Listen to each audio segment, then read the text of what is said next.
Yeah,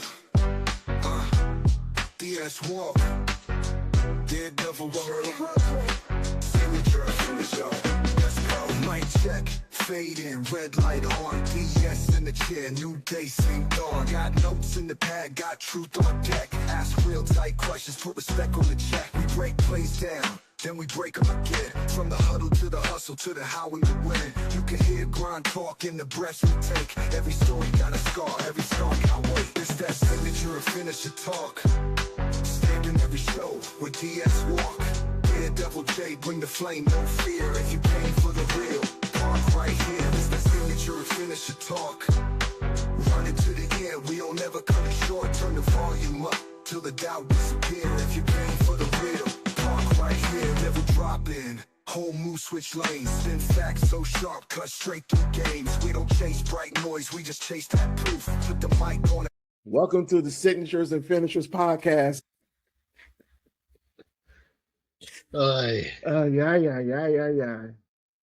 It's just been one of those where I can't talk. 2, I've been busy. 3, I can't talk.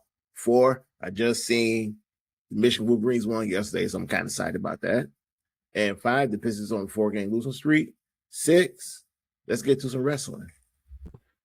The Pistons losing streak I'm fine with. Let everybody heal up, take a couple of games, whatever. NBA season's too long. Like, guys don't want to play anymore. Like, it just needs to be 51 games, call it a wrap. Because at this point, you know who the good teams are. These other 20-something games don't matter. Yeah, but here's the problem. Whether you go 65 or 51, guys are still not going to play. So that's my whole argument, the whole thing. Guys are still not going to play. They're going to find a way. If you can't play 51 games when John Stockton played every game of like 19 seasons, I don't want to hear it. John Stockton was not like the physical peak of like physical prime fitness either. He was a dude that was in shape. LeBron, who spends supposedly $1 million on his body a year and can't even play in 40 games. Like, come on. And then the new age of basketball. John Stockton played every game of like 19 seasons. Yeah. And didn't just play. He was like a top performer too. Hey man, it's new age of basketball, new age of sports. And today is the first day of free agent tampering. And if you're a Tampa Buck fan, Mike Evans went to the San Francisco 49ers.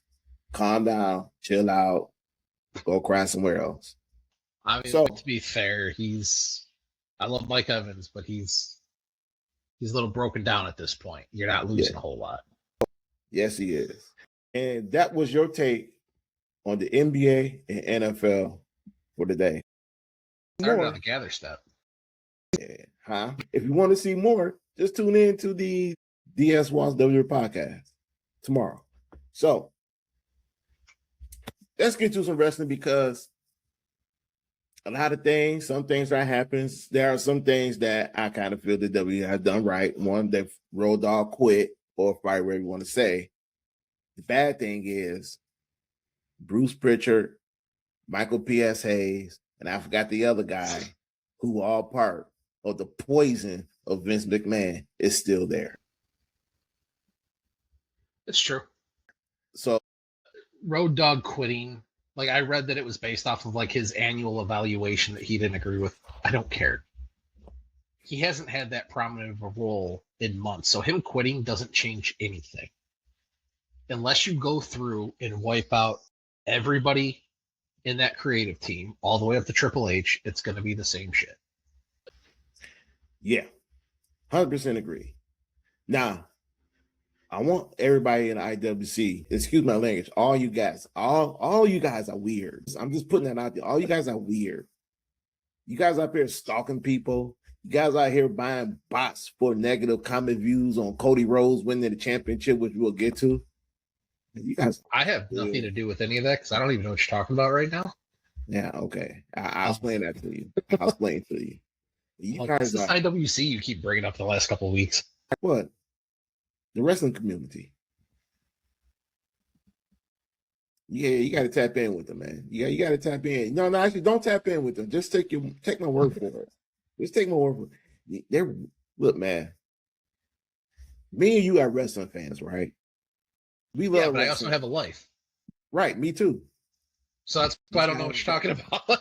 Yeah. So a lot of these guys, man, they about around our age who are overly enthusiastic on their wrestling. Like you got one guy who spent a lot of money on buying, let's call them robots, to negatively respond to Cody Rhodes winning the championship, beating Drew McIntyre last Friday. A lot of people are upset, but they were fake. Like you got people here buying robots to get the thumbs down on Cody Rhodes winning the title on Friday. It's not authentic. If you go on Twitter, they're talking about it. I'm sure it's authentic. You just got people like me that I don't go on social media. But see, that's the thing, that like people like you and me who are authentic and how we feel is getting weeded out. Yeah. Because Cody winning the title is just an absolute Triple H. I'm trying to save my job. I need to do the biggest match I possibly can. And Cody versus Drew for the 10th time isn't going to draw people in, but Randy Orton beating Cody for the title is going to draw people in. If Cody wins that match, he might as well just fire himself in front of everybody. Yeah. So we know it's not going to happen. Randy's going to tie Ric Flair. When it's all said and done, he'll be tied with Ric Flair. They're not going to let him tie Cena because everybody knows it was always John Cena, then Randy Orton, just below it. So Randy will finish with 16, tied with Flair. Everybody will be happy. He'll probably win at WrestleMania, lose between there, win back at SummerSlam, and that'll be it. Right. But then you got people out here who are, one guy got sentenced to prison because he was stalking Liv Morgan for a long period of time. Yeah, I did read something about that. I didn't read the whole thing. Then you had another one who was stalking, what's her name? Sonya Deville. Yeah, I remember that one. I remember hearing about that. And then you got people out here, just talking mad trash about these wrestlers. I mean, one of these days, if you keep talking bad about some of these wrestlers out here, they're going to knock on your door because these idiots will actually put their information out there where they had to live and stuff. So, I mean, this is what we deal with. I mean, at the end of the day, they're actors. Call it what it is. They're actors. That's not them themselves. They're acting. So, okay. Yeah, it's called they try to be part of the storyline. That's what you're trying to say? Yeah, I mean, 100%. No, I'm talking about the wrestlers themselves. Like, is Dom Mysterio really dating Liv Morgan? No. Dom Mysterio was fully married. But you can't tell wrestling fans that. Those are people. And then there was that one fan I had seen that he was trying to talk back or trying to criticize Mercedes Moné during an autograph signing, and she let him have it. This is 2026. It's gonna be the year where wrestlers break character and gonna be like, "Oh, you remember you told me anytime, any place, I'm knocking on your door. What's up?" I mean, you can still tell somebody, I think you're a shit wrestler without being a dick. Right. Jey Uso. Let me have a conversation with Jey Uso. You're probably cool as fuck to hang out with. You're probably a great dude. I hate you as a wrestler. Mm-hmm. I think you're terrible. Yeah. When that conversation happened, I'll be right next to you for protection. We're like the same size. Weight-wise, I got him beat for sure. All right. So on Friday Night Smackdown, we seen Cody Rhodes beat Drew McIntyre. It was a good match. It wasn't a bad match. Smackdown overall was probably nothing you want to watch, but that match particular, it was a good match. Wasn't bad. Let's see, because I went back through it this morning real quick. You went 25 minutes and 27 seconds before the bell rang for your first match. Yes. You got almost an hour into it before the bell rang for your second match. A 3-hour show, you had 5 matches total. Yeah. What are we doing? They didn't have anything. And then the simple fact, what we talked about before the show, they made some creative decisions. But at the end of the day, Triple H make the decision. So even though we all feel, hey, the whole writing team needs to be fired. We feel that the people who consult or help with the writing team needs to be fired. Even your lead writer needs to be fired. Triple H, at the end of the day, he approves or disapproves. And that's why I said earlier, you got the whole writing team. I wouldn't say gut the whole writing team because you don't know what these guys are pitching. They could be pitching solid ideas. You start with Triple H and you work your way down because Triple H is the one that has final say. So, oh, I like your idea, but I'm going to switch the two guys that are involved. Oh, I don't like that idea, but I like this guy's idea, but I'm going to take the two guys you had and put them in there. He has the ultimate say. You get rid of him first, then you start working your way down the chain of how are things, because the writing team could be coming up with great ideas, and he's just too stupid to put it together. That could be true. Two things can be true. But at the end of the day, I want y'all to know less is not best sometimes. You need more. You added an extra hour to your show, and you have 5 matches going. Yeah, one match was extended over a long period of time to see the joke of Damian Priest and R-Truth pick up a #1 title shot. What do I hate more than anything in pro wrestling? It's these mixed up, mashed together tag teams that make no sense. They're not fun. They're not cute. I'll give you the Kane Daniel Bryan one. People thought it was cute and funny, whatever. R-Truth, just cut the guy. Admit you have nothing for him. You only brought him back to make the fans happy, or else you were going to crap on him again, and then they'd probably really get sick of you at that point. You haven't done anything with him since John Cena left.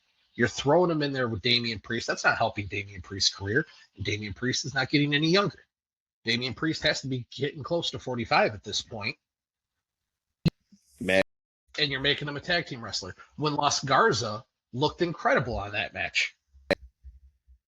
And that match alone shows you don't need to have mashed together tag teams. You have a healthy tag team division if you just use it. The Wyatt Six looked good. Fraxium looked fine. The Motor City Machine Guns we know are good. The fact that you let them lose first blows my mind. Los Garza looked incredible. Then it kind of teased them like having I don't want to say a breakup, but a more of a disagreement because of the Johnny Gargano situation. It's very confusing what they do. And that's what you need is take another tag team and try and make them into single stars when you already have too many people that you don't know what to do with. Good idea. But then you have and go and take and put R-Truth and Damian Priest as your #1 contenders. You have a healthy tag team division on SmackDown alone. Use it. Yeah. And instead of clouding it up with those two. Yeah, it goes back to what I said. Damian Priest, you got him wandering around in a direction where he don't know where he's going. You just officially brought Rhea Ripley over to SmackDown.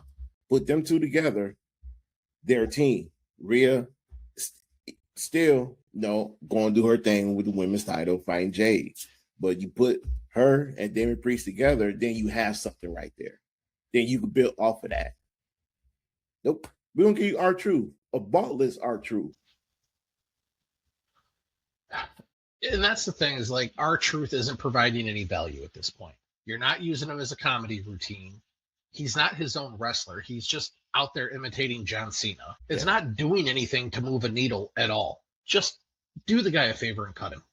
Yeah. So let's get back to the Randy Orton and Cody Rhodes and this main event situation. The main event situation on SmackDown is probably the best between the both shows. Why does Randy Orton have to be fighting Cody Rhodes for a title? Why? Uh-huh. Because it was, first of all, this story they might be told for the next 6 weeks between Cody Rhodes and Randy Orton should have been the story they should have been telling since last year. But I'm saying this match, why does this have to be for a belt? Because they need a money match for night one. They don't have a money match on night one. Well, it's not even for WrestleMania. It's because they needed to have Cody Rhodes in the Royal Rumble. Yeah. And they needed to have Cody Rhodes in the Elimination Chamber because look at the Elimination Chamber without Cody Rhodes in it. Just look at the other 5 people that were there. Right. And whose fault is that? Oh, that's greater. That's Triple H. And they said they needed to get to that point where Cody and Randy will face each other. In my mind, I'm like, You don't ever need to wrestle for a belt, though. That's the thing, is they created this entire mess themselves. Why can't Drew be wrestling Jacob and turn Jacob into a superstar at WrestleMania? Drew clearly doesn't have a problem doing the job. He does the job for anybody. But how are you going to make... He had the title for like 50-some days. And in all of that, you didn't make him look like a dominant champion. He's the biggest heel that you have in the company. The two biggest heels you have in the company are both directionless right now. Drew has no direction. And you'll say, oh, he's got Jacob. Yeah, but now he's wrestling Jacob out of a grudge match instead of going for a title and creating Jacob as another star. Because God forbid Jacob gets in the way of Braun Breaker. And then you'd have Jacob in your main event scene. You'd have Drew in the main event scene. But no, we have to leave it to all these old guys and rehash all this old stuff that nobody really cares about because Triple H is too scared to actually do his job. The word on the street is that they didn't want the Fatal 4-Way. They didn't want the Fatal 4-Way. Also, the word on the street was it was a Fatal 4-Way. They just went in, Triple H want to go in a different direction. And Drew McIntyre's agent came out and said Drew McIntyre is not going to will not miss any time while he's filming Highlander. So let's get out the way. So why did I say that? It's plain and simple. If Drew could went to WrestleMania with the title, Drew could have had the opportunity to lead WrestleMania with the title and would still be able to fulfill his duties as champion on SmackDown. Now, why did I say that? It's plain and simple. Drew McIntyre is owed that opportunity to go to WrestleMania as a champion in front of a live crowd. We've been saying this ever since the pandemic. We've been saying that Drew McIntyre has been doing his best work over the last 5 years, putting people over. Even guys he don't like, he's putting them over. And he's doing How many times have I called for Cody to lose the belt when he was on SmackDown? I'm like, you want to shake things up? Have Cody lose the belt on a SmackDown. And they won't do it. But they'll have Cody win the belt on a SmackDown. Yeah. This is not a Cody hate, because Cody is just caught up in this situation. Just talked about it on the last show. Your ticket sales were up with Drew as champion. Your revenue was up. Your TV ratings were up 43% with Drew as champion. People are so burned out on Cody Rhodes because Cody Rhodes doesn't offer anything. Cody Rhodes is a one-trick pony. You come down, you tap the ground twice, kiss the ground, walk to the ring in your three-piece suit, threaten to fight somebody, go to the back, come back out in your little jacket thing. It's the same. He doesn't have there's no substance to his character whatsoever. No, there is not.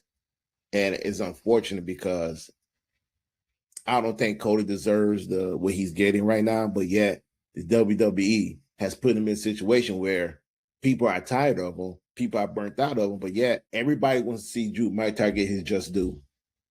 All people don't want to see. I think a lot of this has to do with The Rock.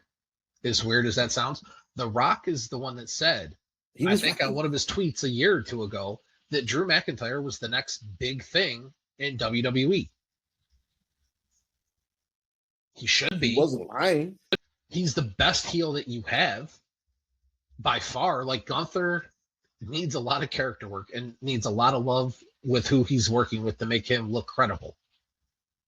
Drew can get natural heat with people.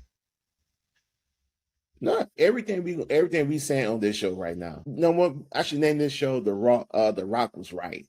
He was right about Cody. He should have turned heel. He was right about Drew McIntyre. He's the next big thing in the WWE. The next big mega superstar in the WWE. He was right. Tell me, detect one lie that The Rock has said about Drew McIntyre and Cody Rhodes about their characters. No, Triple H is just passive aggressive. And anything that The Rock wants, he's going to go against. Yeah. Until that day, The Rock decides to actually fire his ass. Yeah, the dude needs to stop filming some movies and say, hey, I've got a couple years open. I'm just going to come in and clean house. Yeah.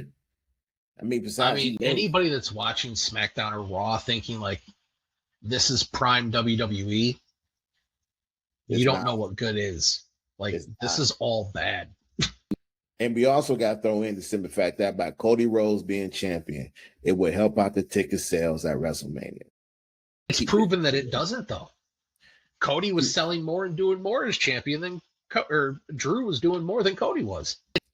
Yeah, but this is the way they want to do business. Fine. I'm not mad about this. I'm not mad about Randy versus Cody at all.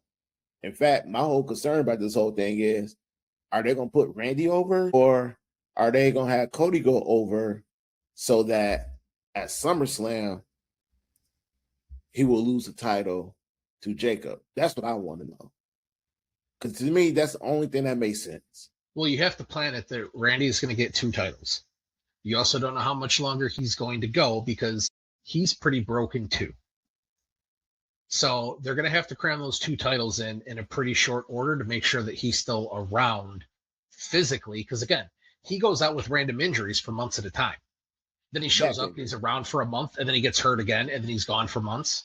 So they're going to have to work these 2 in. I wouldn't be surprised if he wins it at WrestleMania, loses it, wins it back at SummerSlam, and then loses it, and then short order after that, he'll be gone.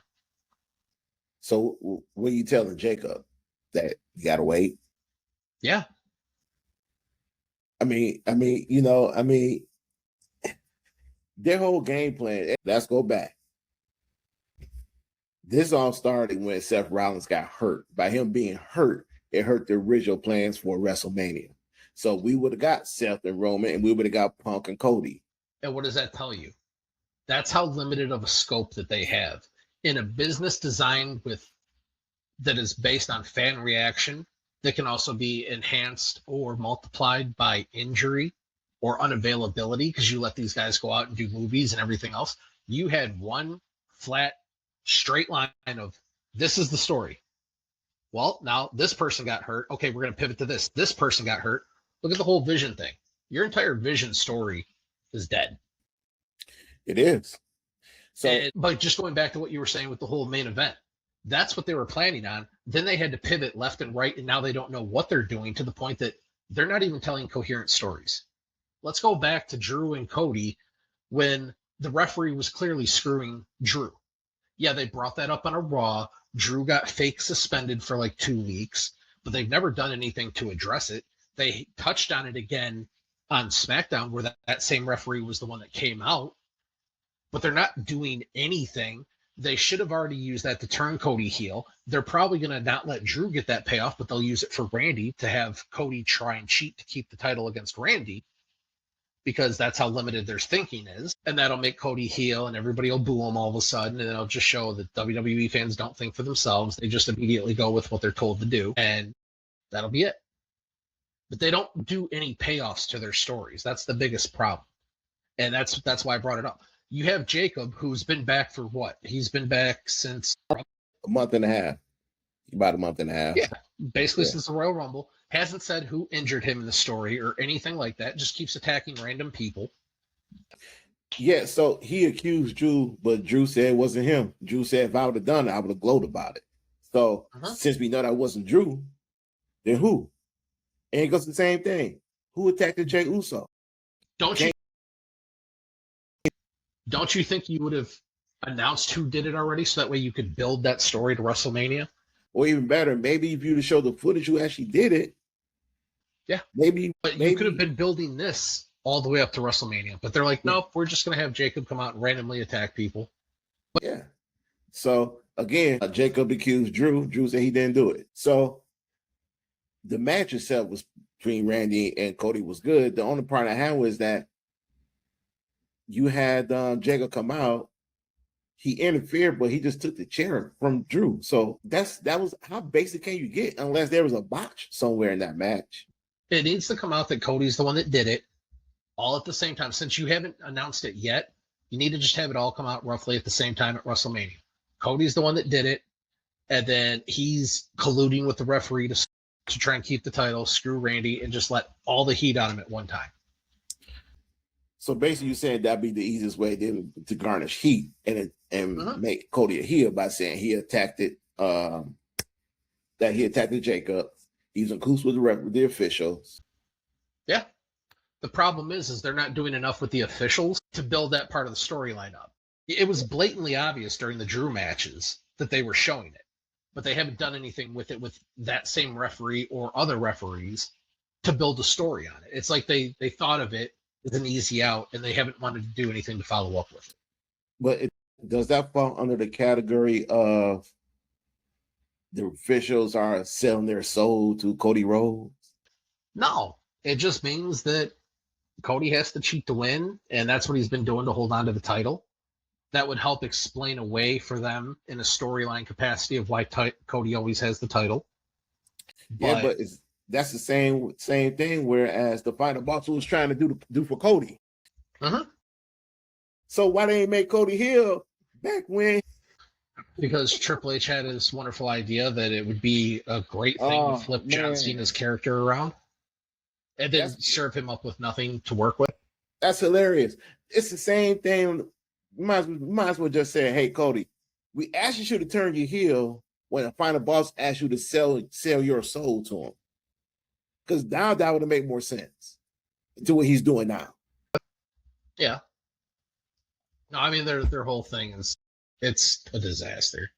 Like, I am so disinterested for WrestleMania. Like, I have no interest, because so far you've got what, Jade and Rhea, Cody and Randy. That's it. But while we got a few minutes left, because we actually got like 5 minutes, so we're gonna touch on this promo with Jade and Rhea, because it wasn't even a promo. They was talking about each other's body. My body is built for war, is built to sustain. Your body is built for, basically, might as well say her body is built for a statue, something to look at. I mean, if there was one thing I would ever, besides her recent run of botches, Rhea's not a talker. Now, hear me out, man. It's not that she's not a talker, because I don't like the whole promo in general for neither women, and I'm thinking, like, who the hell wrote this? There's no way they could have came up with this by themselves. Who wrote this? No, I think it was basically they were given the bullet points. Because again, if you let them go with what they want to say, it's going to turn into the Twitter stuff all over again. And on the Jade side of things, there's a lot of smoke there that they're not going to want to let that out on TV. When you've already got other wrestlers talking about things that have been out publicly about her taking time off and faking the injury because she requested time off at Christmas, wasn't granted, and then mysteriously gets hurt for 3 weeks all through Christmas, things like that. And other people are bringing it up. Like, you're not going to let them go out and just start shooting on each other in the middle of the show. So they were probably given a script, and again, bad writing. Who gives a fuck about your muscles and your... Who cares? All I'm saying is, if you're going to build this matchup for the next 6 weeks into something big, somebody got to garner some heat. Somebody got to say something. Somebody got to have a better promo. Hell, how about both of these ladies have a better promo than what they were given? How about garnish more heat on Jade? That might will work. Jade says, again, Jade's not a talker either. And that's the strong part of her entire wrestling persona, is that she can talk better than she can wrestle. And she doesn't talk good either. No, she's not a talker, but you know what she is good at, though? She is good at dropping insults toward the fans. She is good at that. She is good going at the fans. Yeah. That's an easy thing to do. Right. You can go into any city. And because she's not a good talker, that will work. That would benefit for her. Because you walk into any city and make fun of any sports team that they have, or the fact you roll into Louisville, Kentucky. You guys are so broke you can't even afford a sports team. It's simple things like that. You could do stuff like that 100%. Yeah. And who love the fans more than anything right now? Rhea Ripley. So that's how you get to her. You insult the fans, you insult Rhea Ripley's fan base, you get Rhea riled up. Boom, we got a nice little promo right here. We can build off of this. Again, it's just bad writing. Like, there's really no excuse for it. I mean, am I right or wrong? No, you're right. And that's why I just got done saying I am not excited for WrestleMania at all. Like, this is where I'm like, go back to one night, because you don't have enough decent content to support 2 nights. You just don't. I wasn't a fan when they went to 2 nights to begin with, because it just meant more fluff material. Yeah. And it's bad. It's not, I'm not talking about Jay about this. Honestly, I'm hoping that WrestleMania absolutely bombs worse than last year. I'm hoping that it does, so that we get some real change around here. Oh, if it doesn't sell out, it's going to bomb. So what I was trying to say, this is not about Jay. This is about every champion in the WWE. maybe except for CM Punk. Can y'all please do better writing for their promo? I mean, CM Punk, Roman Reigns, Seth Rollins, Drew McIntyre, Cody Rhodes, I had no issue. But everybody else, man, y'all don't write good promos for y'all champions. Y'all make them look fucking weak. I mean, I haven't heard Carmelo cut a good promo yet, and Carmelo's one of your best wrestlers. The only one out here who has a good promo, who talking good shit, other than Trick Williams, Sami Zayn, because his character got some damn direction.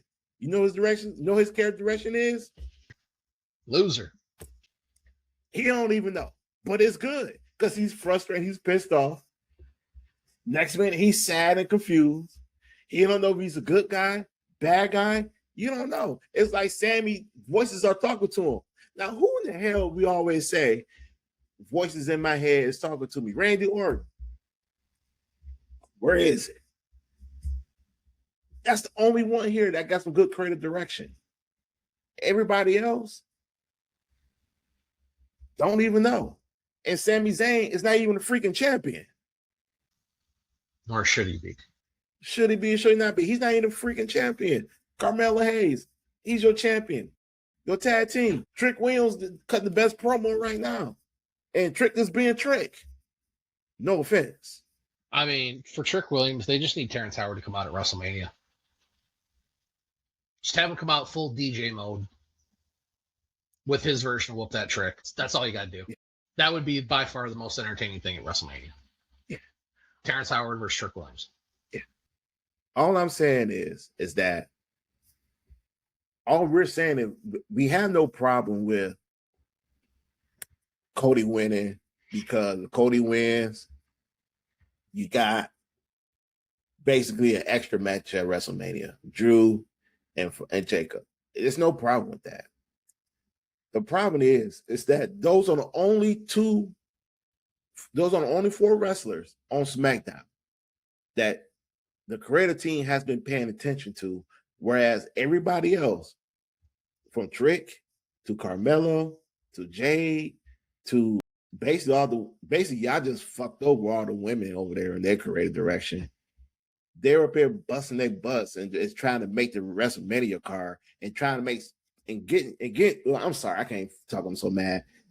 You are giving them crap and they're making it to go, but because of the lack of creative decisions on SmackDown, you basically just ruined your WrestleMania card on the SmackDown side, and really the two matches that's going to be on the WrestleMania card was on the two matches that are actually going to mean something. Everything else is going to mean nothing. So you took one match and created extra matches, and those matches nobody ain't going to care about. That's all I was trying to say. It's a pretty fair assessment. Yeah. Again, nothing against the women's title, nothing against the tag team title, nothing against the United States title, nothing against a big singles match. They're all not going to mean nothing. But if I had to pick one match that would mean something out of the main event scene, for the third match that means something, it'll be Trick. If they do it, Trick Williams versus Sami Zayn, because it'll be Trick Williams' WrestleMania debut. And the story that him and Sammy having is kind of decent. And then it's going to turn out to be one of the best matches of the night. I don't know. I've just kind of been building this whole Terrence Howard thing in my head, and that would be by far the most entertaining thing at WrestleMania. You just have Trick Williams come out, do his little promo, get ready to leave the ring, have his music hit, and then have the actual Whoop That Trick song by, DJ/Terrence Howard play to override that, have Terrence Howard come out with, Sami Zayn. And so basically, you're saying is that Trick Williams is the modern day version of the Godfather. I mean, it's as close as PG is going to allow you to go. Yeah. Okay. So I mean, if Trick Williams would have been around for the Attitude Era, 100%. But so basically, that's as close as the Godfathers are going to let him get, is wearing the big fluffy coat. Or how about if Trick Williams come out with the Godfather? The Godfather comes up with Trick Williams and with the whole train right behind him. I mean, I wouldn't be against that either, but I don't think they're going to let the Godfather come back anytime soon. No, they let him come back. He can't come back with the train. That's what I'm saying. He ain't coming back with the train. So that's part of what the character is. So without that, those damn PGs, I tell you, boy. That's why I stopped watching wrestling to begin. Well, stop watching WWE to begin with, because it's like you've neutered the entire thing. Like those damn PGs. That's why Batista. I don't have any interest in going back to WWE. I'm not going to wrestle for a PG show. You want to do PG-13? I mean, at least you can get a little edgy with PG-13. That's what Raw was all those years ago, was PG-13. They just knew how to weave in between. Tweak it? Yeah. Weave it in between the ratings and stuff to get away with stuff. Well, you know, man, today's kids, you know, you got to protect today's kids from all those PG-13 rated R stuff that you see on your wrestling. Don't get me started You on don't the want scary them movie. acting those out. Don't get me started on the new Scary Movie. Oh, I'm definitely going to see the new Scary Movie. 100%. I hope it offends everybody. I just wish people would go back and watch Tropic Thunder. Like, if you want to be offended, go watch Tropic Thunder. That'll make you laugh your ass off. I thought Grandma's Boy was pretty damn good, too. I mean, I don't hear people getting upset over watching White Chicks. Like, of course not, because they come out White Chicks, too. Yeah. Yep. Yeah. All in good time. All in good time. Two black guys playing white women. That's for another day. And for another topic. Yes, sir. Yes, sir.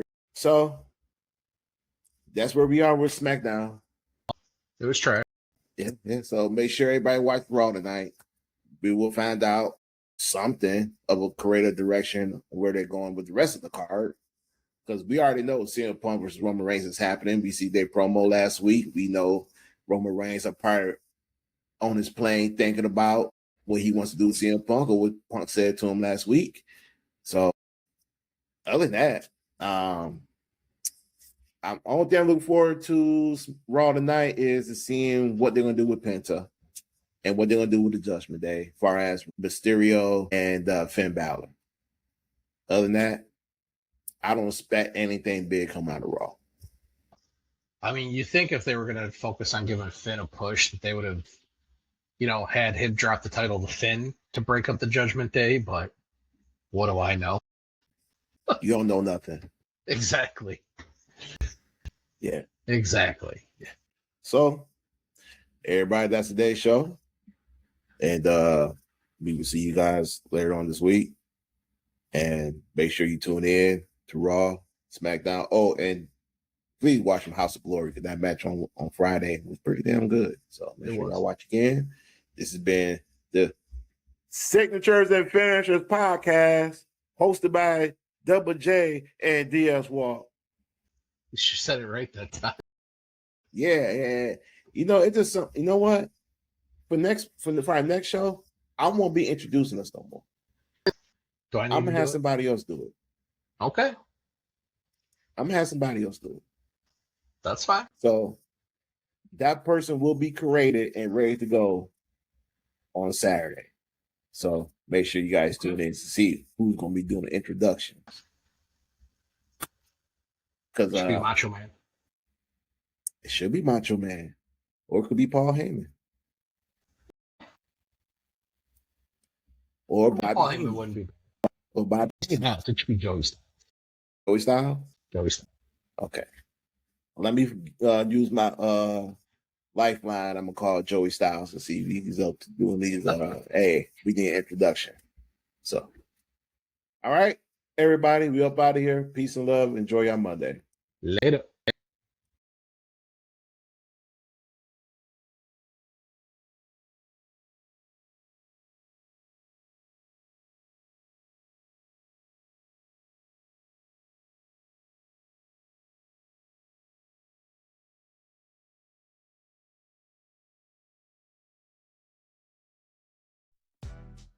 Yeah. DS Walk. Did double work. Mic check. Fade in, red light on. BS in the chair. New day, sing on. Got notes in the pad, got truth on deck. Ask real tight questions, put respect on the check. We break plays down, then we break up again. From the huddle to the hustle to the how we were winning. You can hear grind talk in the breath we take. Every story got a scar, every song I was. It's that signature of finisher talk. Standing every show with DS walk. Daredevil J, bring the flame, no fear. If you came for the real, talk right here. It's the signature of finisher talk.